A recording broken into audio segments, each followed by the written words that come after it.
Hello बच्चों, कैसे हैं आप सब और क्या हालचाल हैं आपके। स्मॉल कंपनी की डेफिनेशन में अमेंडमेंट आ चुका है भाई।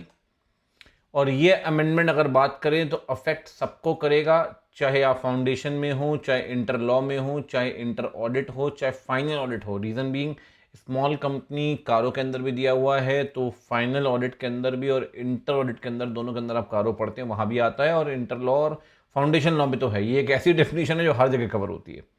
क्या अमेंडमेंट है और क्या वो आपके लिए इंपॉर्टेंट है अमेंडमेंट, उसकी बात कर लेते हैं। अमेंडमेंट बहुत बड़ा नहीं है। अमेंडमेंट अगर आप सिंपल देखेंगे तो इन्होंने ये बोला है भाई कि जो रूल 2 है सब रूल 1 क्लॉज टी, उसमें हमने नीचे दिए गए कंटेंट को लेकर आए हैं, पुराना क्लॉज रिप्लेस कर दिया गया है। नया क्लॉज क्या कहता है, पेड अप शेयर कैपिटल जो होगी वो होगी 10 करोड़ और टर्नओवर जो होगा वो होगा 100 करोड़। भैया एंड है, पेड अप शेयर कैपिटल जो पहले 4 करोड़ थी अब 10 करोड़ हो गई, जो टर्नओवर पहले 40 करोड़ था अब वो 100 करोड़ हो गया। अब इसमें एक डाउट और बनता है कि सर इन्होंने किसको रिप्लेस किया, इन्होंने रिप्लेस किया क्लॉज टी को। अगर क्लॉज टी आप देखें, 2 मिनट दीजिए बस मुझे। क्लॉज टी अगर आप देखेंगे तो ये क्लॉज टी दिया गया है सर, ये क्लॉज टी जहां लिखा हुआ था पहले 4 करोड़ और 40 करोड़, उसे रिप्लेस करके ये ले आए 10 करोड़ और 100 करोड़। सिर्फ क्लॉज टी रिप्लेस हुआ है। एक बात और समझना, इसमें अमेंडमेंट में एक बात और लिखी है भाई कि for sub clause 1 and sub clause 2 this has been replaced. Sub clause 1 और सब क्लॉज 2 की बात क्या है, चलो हमने क्लॉज 2 की तो बात कर ली। सब, अब ये देखिए ये बेयर है, इसमें ये है सब क्लॉज 1 सब क्लॉज 2, ये रिप्लेस हुआ है।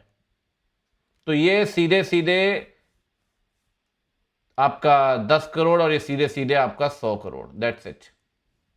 ठीक, ये जो एक्सेप्शन थे ये खत्म नहीं हुए भाई, क्योंकि 1 और 2 रिप्लेस हुआ है, प्रोविजो रिप्लेस नहीं हुआ, तो प्रोविजो एज इट इज बना रहेगा।